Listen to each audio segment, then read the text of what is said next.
Wyoming Territory, August 1879. The train had barely pulled away from the Cheyenne station when Eliza Ellwood jumped off the last step, skirts clenched in both fists, her breath ragged and wild. Her boots hit the dry dirt hard and she stumbled but didn't fall. She didn't look back. Not at the conductor yelling her name, not at the porter who had tried to delay her. Her heart pounded too loud for anything else. She had run before out along the fence lines of her father's ranch in Kansas, but never like this. Never with everything she owned in a small carpetbag and a man chasing her down to claim her as property. She darted across the dusty road and into the tall grass beyond the depot. The sun was low and hot, throwing long shadows that she used like cover. Her corset dug into her ribs, but she didn't stop. Not until she reached the rise and threw herself down behind a fallen log, chest heaving, she had escaped. For now. Her father, Amos Ellwood, had arranged the match with a man twice her age, a merchant named Charles Wexler with thick hands and a grin that never met his eyes. He had promised her father a stake in his freight business. Eliza had said no, loud and clear, but no one had listened. She pressed her forehead to the bark and tried to think what came next. She had no money, no plan, only a name and a direction, Sweetwater. A town nearly 2 days' ride west where she'd heard of a woman who helped others start over. It wasn't much, but it was hope, hoofbeats. Eliza's breath caught. She ducked lower. The rider was coming fast from the north, not the station. She clutched her bag tighter and stayed low, eyes just above the log. The horse slowed, and the rider pulled up near the tree line 20 feet away. A tall cowboy dismounted, wiping sweat from his brow. He looked around, scanning the area like he was tracking something, or someone. Eliza didn't move, then she saw his face. Sharp jaw, sun-browned skin, and eyes that moved like he noticed everything. His hat was pulled low, but she could see the wear on his shirt, the dust on his boots. Not a lawman, not Wexler's men, just a trail rider. He turned toward her without warning and called out, "You planning to stay down there all day, or can I offer you some water?" Her heart skipped. He waited. He didn't take a step closer, just stood there, relaxed, his horse grazing beside him. Eliza stood slowly, brushing grass from her skirt. How did you know I was there?" "You made a pretty deep trail through the field, not too hard to follow." She hesitated. "You with someone?" He shook his head. "Just me, name's Silas Jennings, heading west." His voice was calm, not pushy. She stepped out from behind the log, wary but too tired to keep hiding. "I am not looking for company," she said. Silas nodded once. "Fair. But you're not from around here, and you look like you just left in a hurry. You hungry?" She hesitated, then gave a small nod. He pulled a tin from his saddlebag and tossed her a wrapped biscuit. "You can sit or not, I'll be gone in a minute." She sat. Hunger made the choice for her. They ate in silence, the wind picking up around them. He didn't ask her name, didn't press her for answers, just let her breathe. After a while, she said, "Eliza Ellwood." Silas gave a small nod. "You running from someone, Eliza Ellwood?" She looked at him, her eyes steady. "Yes, going somewhere." "Sweetwater. That's a long walk." She didn't answer. He stood and dusted off his trousers. "I'll ride that way. You can come with me. No questions, no trouble, just a safe ride." She narrowed her eyes. "Why would you do that?" Silas looked at her then, really looked. "Because I got a sister in Texas who once had to run, and no one helped her when she needed it." Eliza studied him for a long moment, but there was no lie in his face. She rose to her feet. "I ride side saddle." Silas grinned. "You ride however you want. Come on." He helped her onto the back of his horse, careful not to touch more than necessary. She clung to the saddle horn, legs sore and body stiff, but the weight in her chest lightened a little. They rode through the last of the sun, passing sagebrush and cottonwood, the open land stretching wide around them. Silas didn't talk much, but when he did, his voice was warm like a campfire after a cold day. He told her about the trail, about the creek they'd camped near, about the stars out west. That night they camped beneath a cluster of pines near a quiet stream. Silas built the fire while Eliza fetched water, her hands still shaking from the day. He gave her his bedroll and slept on the other side of the fire. "You do not have to do all this," she said, watching him settle in. "I know," he said simply. She turned away, heart aching from how kind he was. In the morning they rode again, and the next day, and the next. Each mile west, the air felt different. Lighter, Silas never asked about Wexler, never tried to touch her. He gave her space and safety and quiet. But it was the way he looked at her like she was not broken that made her chest ache. They reached Sweetwater on the 5th day.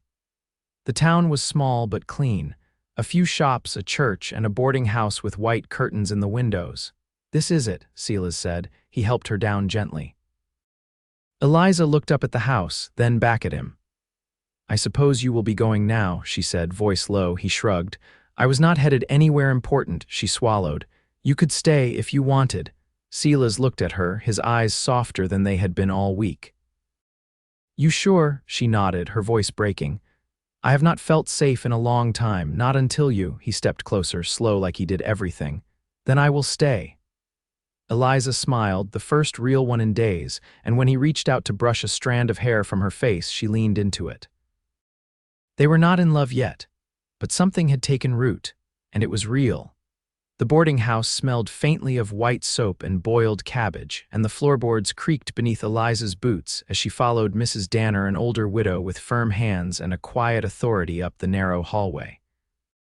Silas had waited outside with the horses, his hat in his hands like he wasn't sure if she wanted him to come in. "This one's clean, bed's decent, window opens," Mrs. Danner said, pushing open a door with her hip. "You can pay by the week if you find work quick." "I will," Eliza said. Mrs. Danner studied her a moment. "You look like a woman who's had to make hard choices." "I've made one. The rest are still waiting." There was no judgment. Mrs. Danner only nodded once and left her to the quiet. The room was plain iron bedstead, scarred dresser, lace curtain faded by sun. But when Eliza sat on the edge of the mattress, it didn't shift under her, and for the first time in weeks her hands stopped trembling. Outside, the town moved slow. A wagon creaked by with sacks of oats stacked high. 2 boys chased a dog past the general store. Across the way, Silas leaned against the post rail, talking low with a man who wore a barber's apron and had a toothpick between his teeth. Eliza watched through the curtain. She hadn't asked him to stay, not really, but he hadn't left. That evening, she found him down by the livery, brushing down his horse. The air was cooling, dust rising soft beneath their feet. She approached with her hands tucked into the sleeves of a borrowed shawl, unsure if he'd say something first. "You settle in all right?" he asked without turning. "I did," he nodded once, slow. "I'll take work out near the Cattleman's Ridge. Foreman there owes me a favor." "You don't have to stay in town just because of me, I know." She stepped closer, her voice quieter. "I'm not someone who knows what to do with help that doesn't come with demands." Silas laid the brush down and looked at her. "I'm not someone who gives it expecting thanks." They stood like that for a moment, her arms folded tight, him watching without pressure. "I saw your hands," she said. "That night by the fire, their rope burned. Trail work does that. You've been riding a long time. Since I was 16, left home with a mule and a broken saddle." She tilted her head. "Why?" He leaned on the stall rail, eyes distant. "My father was a good man who drank hard. My mother tried to wait it out. I didn't." She didn't offer sympathy, only stood beside him. He broke the quiet. "I've got coin enough for a meal. There's a place near the mill that doesn't water the stew too much. I've never been fed as part of a favor." "Then let's call it company." She hesitated, then nodded. "All right." They walked side by side through the dusk. A man tipped his hat as they passed, and a woman outside the mercantile watched them with open curiosity. Eliza ignored it. The stew was thick with barley and carrots, and they ate at a table near the window, where the light caught the side of Silas's face and made it easier for her to look. "So you're not from here," he said. "No. Where was home?" "West of Emporia, a place with too many fences and not enough choices." He didn't press, just nodded and took another bite. She studied his hands again. The skin was split along the knuckles, scarred in places. But his touch, when he passed her the bread, was careful. "You think it's always like this?" she asked. "The world, I mean, one place spitting you out, another not sure if it'll take you." He chewed, then swallowed. "I think the places don't matter near as much as the people you find in them." She looked down at her spoon. "And what do you think of the people you've found here?" He tapped a thumb against the side of his cup. "One of them's got more backbone than most men I've worked beside. And she hasn't run once since she got here." Eliza didn't smile, but her mouth softened. She reached for her shawl as she stood. I need to find work, something that pays in coin, not kindness. I heard the schoolhouse lost its teacher last spring, he said. Some children still meet there on Sundays. Might be a place to start. She paused at the door. You keep surprising me. I'm not trying to. They stepped out into the night. The stars were sharp above the rooftops, and the lanterns along the street cast long, gold shadows. She wrapped the shawl tighter. He walked her back to the boarding house but didn't follow her up the steps. She turned at the door. Thank you for not asking too much. He lifted his hat, not quite smiling. You've already given plenty. She stood there a beat longer, watching him disappear into the dark. Back in her room, she lay awake a while, listening to the wind in the eaves. She wasn't sure what tomorrow would bring, only that she wouldn't face it alone. The schoolhouse sat at the edge of town, weathered but upright, its roof repaired with mismatched shingles and a bell that hadn't rung in months. Eliza stood at the threshold, one hand resting on the frame, the other clutching a folded letter from Mrs. Danner, a brief note of introduction to the town elders who still held sway over such matters. She could hear voices inside, not children but adults. She drew in a breath, squared her shoulders, and stepped in. 3 men sat at the teacher's desk, each older than the last, with beards trimmed in the manner of men who still attended Sunday service. They looked up as she entered, their expressions shifting from mild curiosity to guarded appraisal. I'm here about the teaching post, Eliza said, voice even. The man seated in the center leaned forward.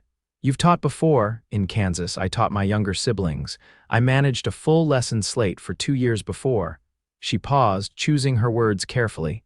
Circumstances changed. One of the men, slender, with an ink-stained collar, studied her.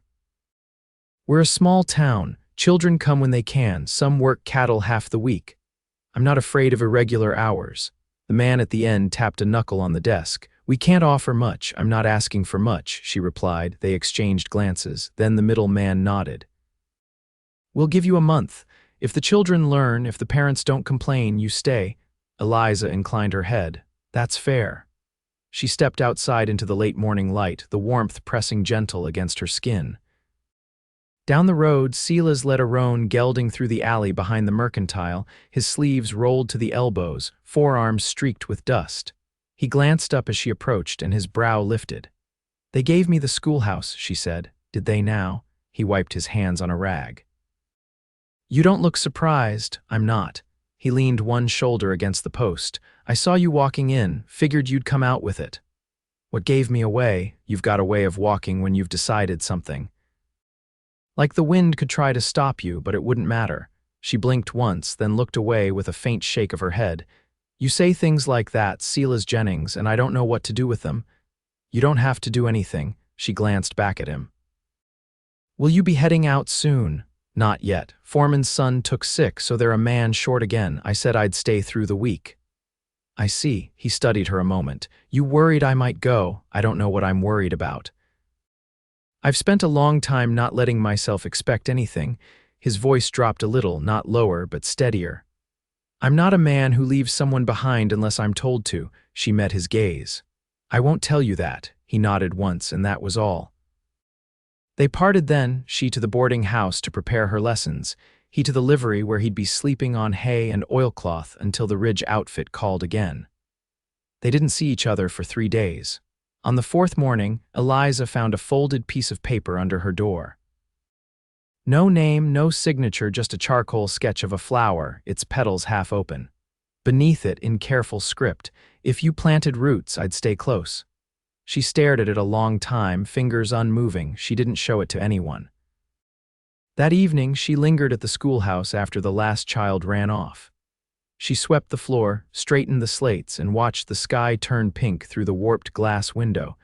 When she stepped outside, Silas was waiting, leaning against the fence rail, hat in hand. You left this, she said, holding the paper out. I did. You draw. I do when it matters. She folded it again, slower this time, and tucked it into her skirt pocket. I made stew, she said. Enough for 2. He smiled just once and followed her home. The first frost came early that year, crisping the edges of the cottonwoods and turning the fields brittle underfoot. Eliza could smell wood smoke rising from chimneys as she walked to the schoolhouse before sunrise, her shawl pulled tight around her shoulders. The children had started bringing in hand-wrapped lunches and sitting straighter in their benches. One of the older girls, Nora, had begun reading aloud without stumbling. That small miracle had felt like a hymn. After lessons ended, Eliza stayed behind to mend a ripped reader's spine.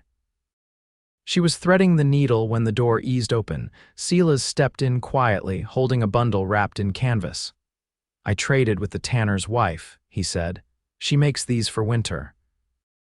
Thought you might need it." He unwrapped the bundle and held up a pair of gloves lined in rabbit fur, the stitching uneven but strong. Eliza stood, startled. "You didn't have to do that, I know, but your hands were red yesterday, I noticed." She took them gently. "They're warm already." He leaned against a side beam, watching her tuck them into her satchel. "I've been thinking," he said. "Foreman offered me a winter bunk and steady work, but it's 3 miles out. I see." I told him I'd stay in town instead, keep doing odd jobs. "There's enough to get by. I'd rather not be gone that long." She didn't look up from the desk, but her voice was steady. "Why tell me?" "Because it matters to me what you think of it."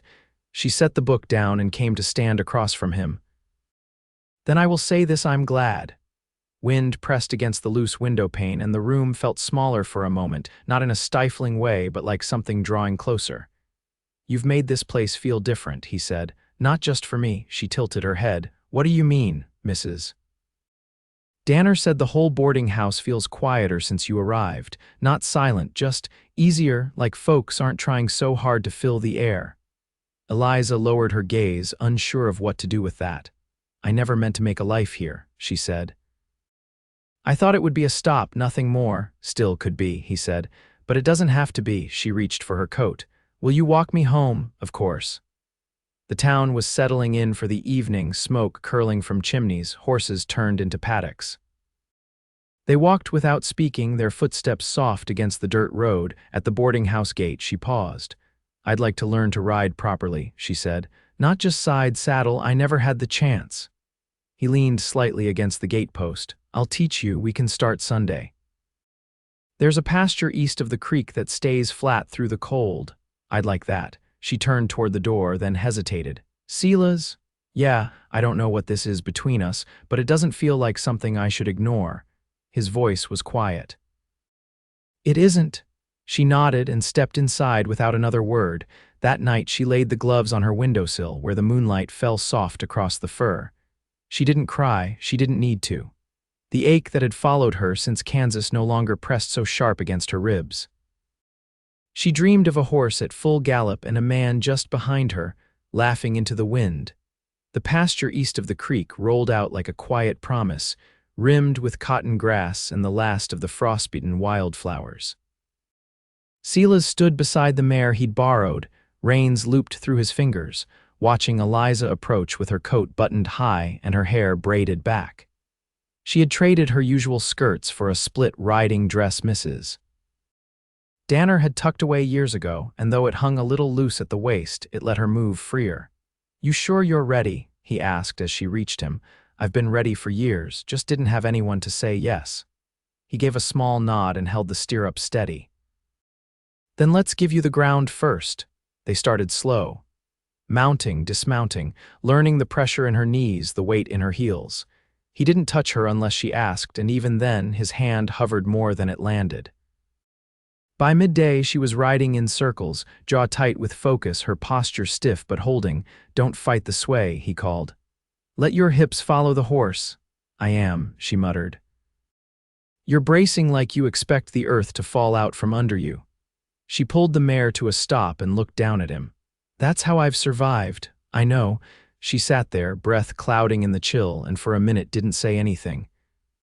Then she nudged the mare forward again, slower this time, letting the rhythm carry her instead of resisting it. Silas watched the change spread through her shoulders like thaw. That evening they ate a quiet supper on the back porch of the boarding house, the air carrying the scent of burning pine from the far end of town.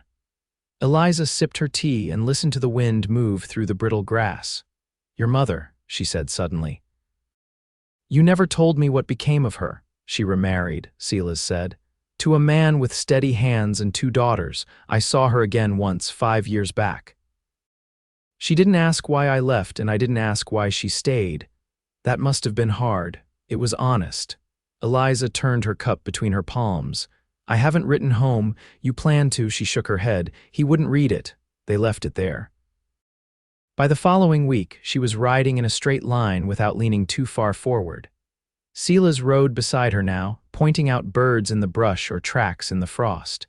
They never spoke much during the rides, but something unspoken built between them, steady as fence posts driven deep. One afternoon, as the light goldened low across the hills, she pulled her horse to a stop and looked at him. You've been patient with me. Wasn't hard. She slipped her glove off and reached across the space between their horses. He met her halfway, his hand warm around hers. I don't want you sleeping in that hayloft all winter. I was hoping you'd say that. They moved in together at the edge of December. Mrs. Danner's brother had passed, leaving behind a small house near the blacksmith's yard, and she offered it to them for next to nothing. Silas repaired the roof and patched the chimney, while Eliza scrubbed the wood stove clean and hemmed curtains from old flour sacks. The first night in their new home, they sat close by the fire, boots off, knees touching. She leaned her head against his shoulder and said, I never thought peace would feel like this. I thought it'd be louder. He kissed her temple. Peace doesn't need to shout. They married in the church on the hill the following spring. No fanfare, just a circle of townsfolk, a borrowed bouquet of lilacs and vows spoken steady. Silas wore the same coat he'd worn the day they met. Eliza laughed when she saw it, then cried when he took her hands in his. Afterward, they walked home with the sun on their backs and no weight between them. Years passed.